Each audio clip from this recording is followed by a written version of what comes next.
And he said, Mary, I can't help you. He said, you've got a people problem. Welcome to the Legacy Branding Podcast. I'm your host, Laura Beauparlant, here to guide you through the journey of selling your business and building a personal brand that leaves a lasting impact. On the show, we'll explore real-life founder stories, expert insights, and actionable strategies to help you navigate the transition, avoid post-sale crisis, and create your impact-driven legacy brand.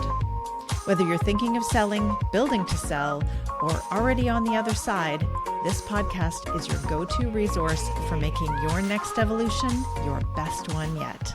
Let's dive in. Today, I'm excited to welcome Mary Miller to the Legacy Branding Podcast. Mary is an award-winning entrepreneur, an author and keynote speaker, and the chair of the board of JANCOA Janitorial Services, a family business she and her husband, Tony, built into a market leader. Together, they also pioneered the Dream Engineer, transforming lives through personal development. Now, after successfully transitioning JANCOA to their daughter, son-in-law, and brother-in-law, Mary entered her second act, reimagining the Dream Engineer. And now she shares her messages through keynotes, workshops, and coaching, helping others unlock their potential, embrace change, and dream bigger. Mary, welcome to the show. Oh, Laura, thank you so much. It's a pleasure to be here. We always have such great conversations, and I'm thrilled to have you share your story on the podcast today. Well, I appreciate the opportunity, and you're right. We always find something to talk about. The time flies every time. Every time, absolutely. So my focus is to stay on track to help your audience to get what they want out of this podcast. Amazing. So let's go back. You and your husband built JANCOA into this thriving market leader over 5 decades. Like, you started this business, I read, when you were 20. So that's an amazing feat. I mean, so many businesses don't make it past a few years. And for the two of you to have a solid marriage and build this business together is just such an amazing thing that you did. So first of all, congratulations on that. Thank you. And you do make it sound quite easy and glamorous almost, because the behind the curtain, the stuff that a lot of people don't realize is, yes, Tony started the business when he was 20 years old. And he started JANCOA in Cincinnati when he had been cleaning bars while being a student at University of Cincinnati to pay his bar tab. So that's the business he knew. He was a very I love it. aspiring entrepreneur. He saw an obstacle and found a way to overcome that obstacle, eliminate it, and make some money to pay his bills. And when he was 20, and he didn't have much school left to go, but his father died from heart disease. And his father was only 41 at the time. Can you imagine that? Oh, wow. So Tony left school and he started JANCOA to support his mom and 3 siblings. So I came along like 20 years later. So the business was 20 years old when Tony and I met.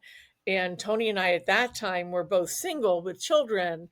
And we, of course, fell in love because that's the way the Hallmark movies go.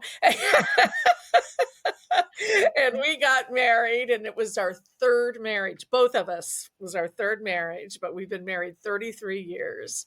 And together we took this small mom and pop cleaning company that was started out of desperation and turned it into a business that now, with the second generation 2 years into it, they've grown it to almost 600 full-time employees with 85% market share in the greater Cincinnati area. I love that. And thank you for sharing like the true backstory. It's so glamorous, but it's reality. So many people have the misconception that being an entrepreneur is linear. You create a business plan, you start here, you do this, this, and this, and then that happens. And it's not like that. It's a very squiggly path, and things change, laws change, government changes, people change, everything changes. So it's always adapting, and it doesn't matter what industry. So it's a big game, like Monopoly. Things change, and you do the best you can each and every day. Absolutely. So when did the Dream Engineer come into the picture? What was the catalyst for creating that? I want to hear this. That was a good one. That one happened back early in the years. I started working with Tony in 93. And a couple years into it, I realized that there was a real problem because I hired a consultant to help us grow the business, be more efficient, and to be profitable. Three very Yeah. important things for business, right? And I was super excited. I'm a fact finder. Tony and I are both quick starts. We like having ideas and trying new and different things, and we're willing to take risks to do that. But as we were trying to grow the business and had this Bob come in, this consultant, very highly recommended, great reputation. He fired us on the second day of a 5-day contract. True. The first night that Bob was here, Tony and Bob's plan was they were going to go spend the night at one of the buildings at evening because all our people work 6 p.m. to 2:30 a.m. And they were Right. going to go review what we did and how we did it. And Bob was going to give us the secret sauce and what we can do to change that to make it better. I was so excited when I went to bed Monday night. And so Tony and Bob were out. I didn't see Tony the Tuesday morning. I went on to the office. Tony and Bob came in together, and Bob's got a suitcase with him. And I said, is there something wrong? He shouldn't have a suitcase with him. He says, I have a flight in 3 hours. Can you take me to the airport? I said, what's going No. on? And he said, Mary, I can't help you. He said, you've got a people problem. And until you fix that problem, and it's not that your people are a problem, you didn't have enough. He said him and Tony spent the whole night vacuuming a 500,000 square foot office building.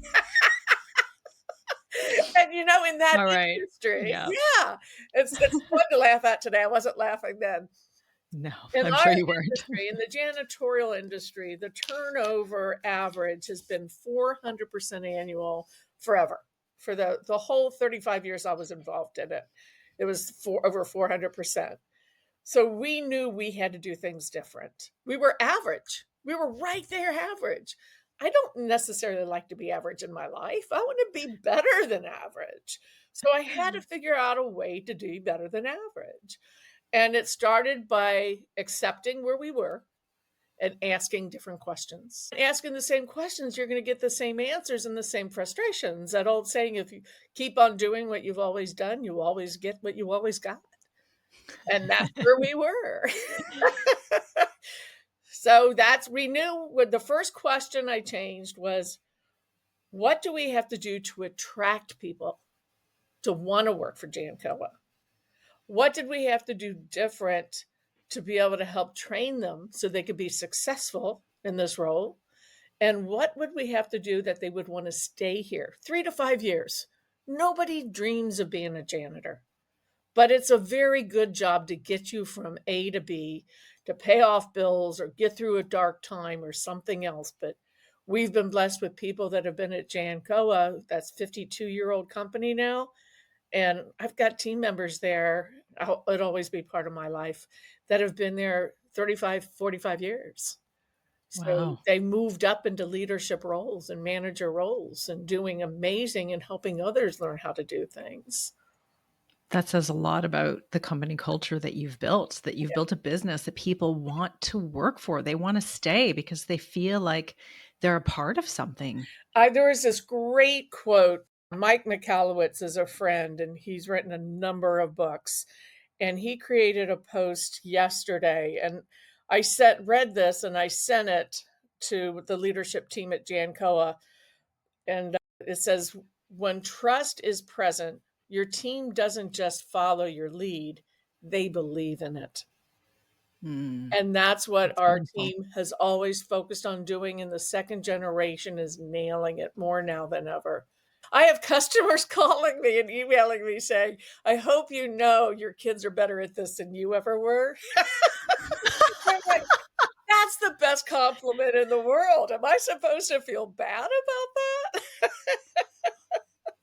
That's kind of hilarious that they call and tell you. Exactly. That's I the love it. relationship we have with our customers and clientele and our team members, is a very committed, communicative type that really understand the values that we work to achieve.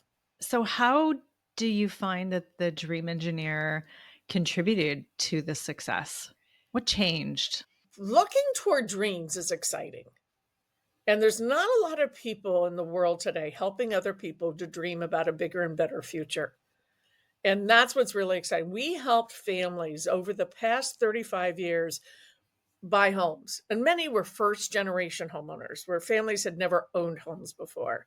We helped them learn English. JANCOA has had over the past 30 years, people from 40 different countries have worked for them.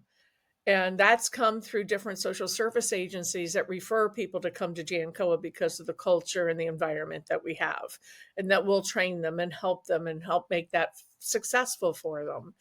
So when we do those type of things and help people to become financially educated, to understand how to budget, that's huge. When they understand the language, when they understand what it takes to be successful in business and in life. Basically, Laura, it's transforming the conversations you have. And what is the result? I love Stephen Covey always begin with the end in mind. The result for us was, let me help you improve your quality of life. You give me the best next 3 to 5 years, and together our lives will be better. And you bring other people that are looking for lives. We have an amazing referral bonus that has been really helpful also. So it's always about accountability, but yet opportunity. Those are two of the key values that JANCOA enforces every day in business. What a beautiful thing you've done for the employees. And what I'm hearing is that you're almost training them to no longer work for you one day. Absolutely. We're helping them to move their way out of a job. But like I said, it's been really crazy the number of people, if you ask them, like Rolando, his family was originally from Mexico, and he's been with us 36 years. And if you ask him, why is he still there and he hasn't moved on, he'll tell you JANCOA is his family. And Wow. it's helped his family grow. They moved here for a better quality of life, which is why most immigrants and refugees come here. We all have ancestors that came here from somewhere, right, to Yeah. improve their quality of life. And they work hard and they're willing to pay their taxes and do what's necessary. They're not looking for handouts, they're looking for opportunities. And Rolando was married with 2 young girls, and their life was not in good shape down in Mexico. But today they're adults. Both daughters have graduated from college and work in the medical field. One's a doctor, one's a nurse. So he says, Wow. how can I not work for JANCOA? So when you help people improve their quality of life, that creates a loyalty that you don't expect. And that when you have the same people in the jobs consistently, you can have efficiencies, you can improve the processes, you reduce the turnover. Today's turnover at JANCOA is 300% better than the national average. And that's been consistent for JANCOA for the past decade. That is quite impressive. Thank you. So you built this amazing business with your husband, and then you transitioned. You And that was just as easy as you said it, Laura. Yeah. And then And then just we lived like a happily ever slow after, Sunday drive, you drove off into the just like a sunset. Hallmark movie. It always Yeah, ends happily ever exactly. after. Yeah. But all joking aside, No, it's selling an a important business is no conversation. small feat. It's an important conversation, and I've been thinking about this all morning because this is an important message that I really hope gets out there and that people embrace and change the way they look at where they're at and where they want to be. Because when I start working with Tony, see what happened is early 2000, Tony and I were attending. We've been clients of Strategic Coach for 33 years, the same amount of time we've been married. So it helped us learn how to We've been right prioritize. alongside you. Yeah, it's totally why our life has been so successful. Having one day every quarter for 8 hours to pause, reflect over the past 90 days, and plan for the next 90 days. It totally is a rhythm that changed our life. And what we realized is we had to be clear on what we wanted. And when in the late 90s, we decided that we had to build the business and make it where somebody might want to buy it one day. At the time, it was a job that owned us, not a Mm. business that had any value. So we start making changes to go along that track. And then in the early 2000s, at one of our conversations at a workshop, we were talking about what we wanted to do less of individually and what we wanted to do more of that we love to do. And Tony said he hated being the CEO. And I said, I want that job. So I became the CEO and we transitioned. He became in charge of operations. So he was the backstage guy. I was full front stage. And we became a woman owned business with all the ownership being shifted toward me, the largest percentage of it. And as we kept growing, families started joining the business. So I got involved with the University of Cincinnati's Gehring Center for Family and Private Businesses, which helped educate me and my family on what to ask, what to look at, not how to do it, but who are the trusted advisors? What's the result you want to achieve? What's the finances need to look like? I mean, it was mind blowing. So I changed my priorities at that time for it to be always ready to sell for a profit, but also ready to transition to the second generation should they so choose by building a family charter and what has to be true for that to happen. It's not like, yeah, mom, I want to work for the business and I want to make this kind of money, but don't have to want to have to come to work at all. That wasn't an option. 'Cause we have a blended family of 5 kids, and today we have 11 grandkids, and 2 or 3 are adults, working adults that are done with school. So, if we didn't put in those parameters and that structure, and not everybody liked it, but today we have a business still thriving, I mean, flourishing really the way they continue to grow, and we have Tony and I don't have to worry about our finances because we sold the business to them. So those were 2 of my most important things, and the other kids have other roles that they're doing in their life. But if they ever want to become at the company, that they can talk with the current owners and figure out what that might look like. Because just because this is how we're doing it today doesn't mean they can't change that in the future, right? Our Yeah. legacy does not mean it looks exactly the way I want it to look or thought it would look like 30 years ago. Legacy is setting the structure and the foundation to make it possible. And we have to do our part to make that possible and have a healthy, strong foundation. And then to be able to turn it over and encourage and be available to share wisdom and knowledge that may help them if they choose to ask. We don't get in the way and ask them, why are they doing this or why are they doing that?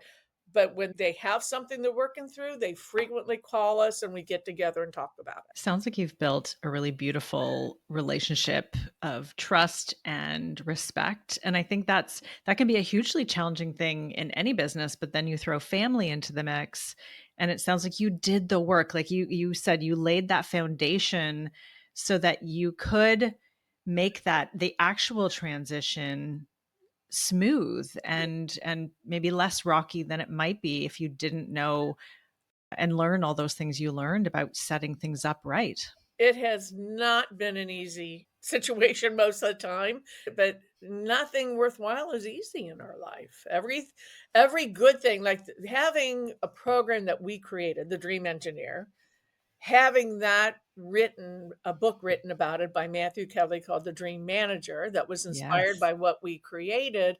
That book's in 25 languages today.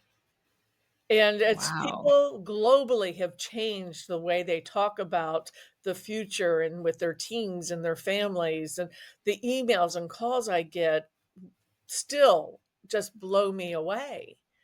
And I'll speak someplace or be coaching a workshop and somebody say, "Wait a minute, you're the one that inspired Dream Manager?" But that wouldn't have happened if we didn't have to go through the pain of firing Bob and And changing. being fired by him. Yeah. I mean, that's right, fired by him. Yeah.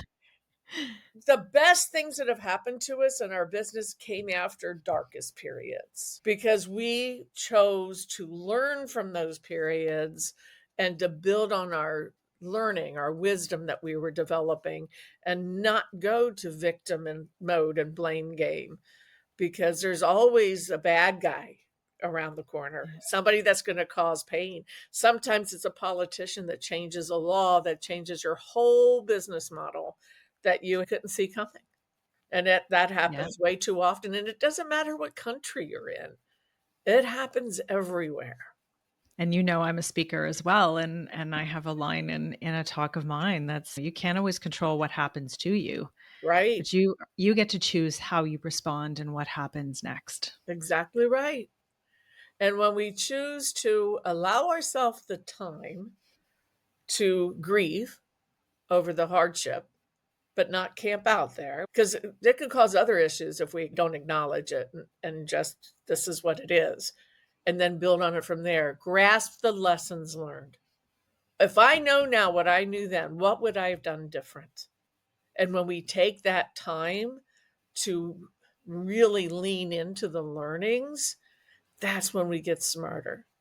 And that's when life feels like you can start getting that energy into the stream, and you start attracting these strategic byproducts, like a best-selling author writing a book about something you created out of desperation. And you can't put that on your dream list, No. right? I mean, that's just insane that that happened. But we have a lot of those type of insane things happen in our life.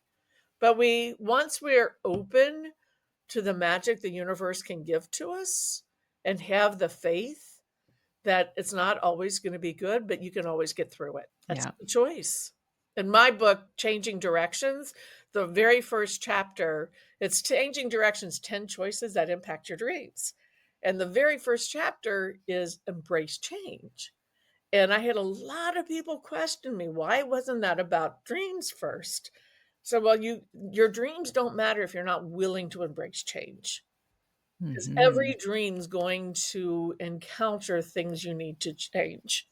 It's never you would have already achieved it if you didn't have to make changes in your life. Yeah. That's a great insight. I don't think a lot of people necessarily look at it that way, and a lot of people aren't willing to change, which is often why the dreams don't happen. They want everybody else around them to change, but not Mm. me. That is not possible. That's No, for you're sure. right, Laura. So, you touched a bit on legacy, and this is called the Legacy Branding Podcast. And so, would love your thoughts even more on legacy. You touched on the business legacy and how you're passing that off to the next generation, but now you're in, as you call it, your second act, which I love. Yeah. And I think this idea of the second act, and what does that look like, and what does legacy mean, and how do those tie together for you? That's a really good question, Laura, and I really do like that question because it's a beautiful setup. Because I was thinking about that this morning on how I could create the most value for you and your audience. And I think the most important part is realizing that I have, through the environment I had with Strategic Coach, I was a client for 33 years, but I was also one of their coaches. I was a coach for 23 years, coaching the workshops. And it's always one of those things in life. If you want to learn things deeper, become the teacher. Mm, And yeah. so, one of the things that I'm really clear on is the importance of pausing and learning from your past. And I think that the biggest shift that helped Tony and I really move JANCOA and move the needle there and start attracting, truly attracting. We haven't had a sales team at JANCOA for a decade. It's all referrals and it continues to Wow. grow. Yeah, absolutely. And I read once in a marketing book, the best marketing is not what you say about yourself, but what others say about you. So I Mhm. applied for a couple of awards years ago. In 2003, we won the Small Business of the Year award. And that was our last year we could apply because we were just at 250 employees, which was the max number of employees. But since then, we've won a lot of awards that I didn't apply for, that people nominated me for and put our name for because of what we were doing. So I think what that means is don't just do things to win awards, but to create your foundation. What are the 5 most important crucial values for you that you want to represent for your life, for your team members, and for your community? Because when you have that really clear and every day you live to those values, now you're human, so you're going to get off track here and there. So you have to learn to get back on track. But if you live your values, that creates the legacy. It's values in action. and it makes a huge difference. And my values today are aligned similar, just maybe one off for that. Like if you do one of those strength finders, I mean, there's no bad strengths, but there's always the top 5 that will show up the most, and the others may be really close, but we all have it. But there's some that I realize that I really will always want to be my core values. So through my speaking and coaching and mentoring and workshops that I do, number 1 is always commitment. If you want something to happen in your life, you have to be committed to it. You can't be willing to give it up. Back when insurance became a situation in the United States, the Obamacare, we already had insurance at JANCOA. We found good, affordable health insurance for all our team members in the late 90s. So I believed in health insurance. But that program was going to be exorbitant in a cost for us as a company and for our team members. And it was going to not help improve the quality of life. And I had this magazine interview me about the impact it was going to have on our company. He was trying so hard, Laura, to get me to say it was going to put me out of business.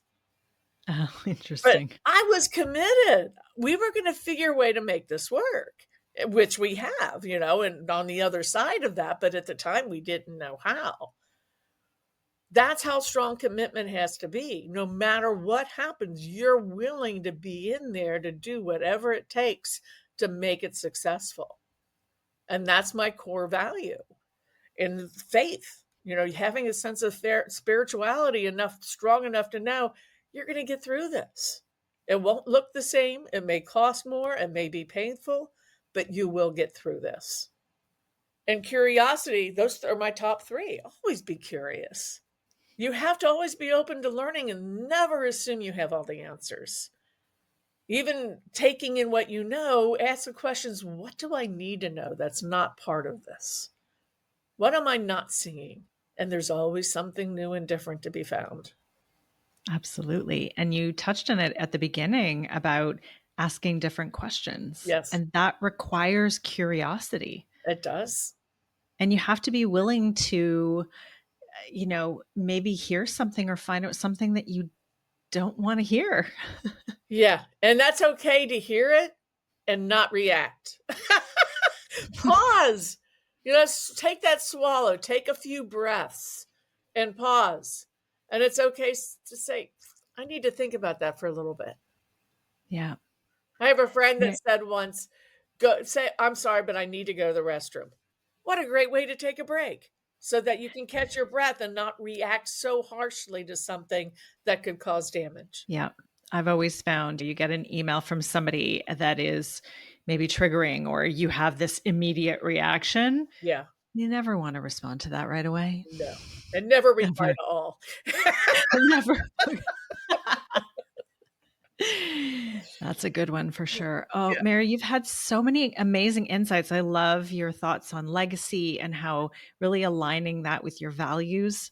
You're so clear on that, and just acknowledging that it will be bumpy Yeah. and that our biggest learnings are on the other side of dark times. And I couldn't agree with you more. You actually have to go through the discomfort and that pressure.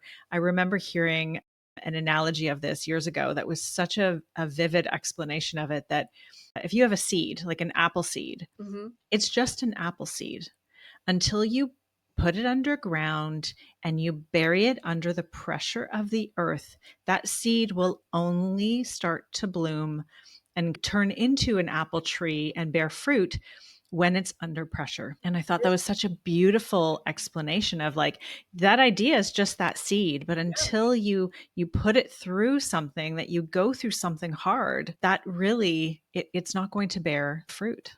I love that analogy. And I heard something to add to that just recently that I never knew, that in greenhouses where they grow trees, they have to put strong fans in them because as they're growing the root system, if there's no resistance, the roots are very shallow. So if Oh you want a yeah. healthy tree with good roots, it's got to have the resistance to be able to live and Yeah. survive that. pressure of the seed and then the Yeah. root system itself. Our root system basically is our friends and our faith. Yeah. And that's that foundation you talked about Yeah. earlier too. Like without that strong foundation, without those roots, Yeah. it's hard to build a successful business, a successful marriage, family, like Anything. all of these things. And that those friends and family and faith and values are all a huge part of that foundation. And then when the wind blows, it doesn't knock you down. It's true. It makes you stronger Every time. every Doesn't time. always feel good, but it makes you stronger. Oh man, have I been there? I totally understand that. So, Mary, where can people connect with you, learn about your work, your book, speaking engagements, or workshops? What's the best way Well, for thank people to you. connect with you? I do have a website. It's dreamengineer.com. And my email is very simple. It's mary@dreamengineer.com. And I'm on Amazing. LinkedIn and Facebook and Instagram, so it's pretty easy to find also. And we'll make sure to add all those links in the show notes so people can connect with you. Mary, thank you so much. I feel like we could have talked all day. I love your stories and your insights. And I knew right from the moment that we met that we were so aligned, and this just solidified that for me even more. So Totally thank you. agree. Always look forward to the next conversation we're to have, Laura. Amazing. Thanks, Mary. Thank you. Thanks for tuning into the Legacy Branding Podcast. I hope today's episode has inspired and empowered you on your journey to building a brand that truly matters. If you enjoyed today's show, please subscribe, leave a review, and share it with other founders who you think would benefit from listening. And if you're ready to take the next step in building your legacy brand, visit our website, labcreative.ca, to learn more and book a call. Don't forget to join us next time for more conversations that will help you navigate your transition and create your legacy. Until then, I'm Laura Beauparlant.